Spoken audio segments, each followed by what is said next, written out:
আধ্যাত্মিক ও রাজনৈতিক রাহবার ইসলামী আন্দোলন বাংলাদেশের লোক এই সরকারকে চাচ্ছে না বা নির্বাচিত সরকারকে চায় না এতদিন।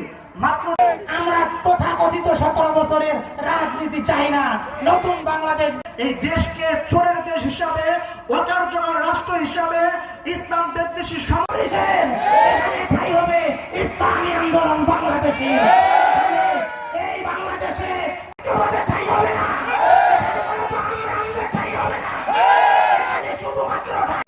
এবং আমাদের মাঝে বিশেষ অতিথির বক্তব্য রাখবেন। এই বাংলাদেশের নেতৃত্ব দেওয়ার জন্য তরুণ প্রজন্মকে তৈরি থাকতে হবে। মুক্ত করার জন্য হেফাজতে ইসলাম কায়েম হয়েছিল।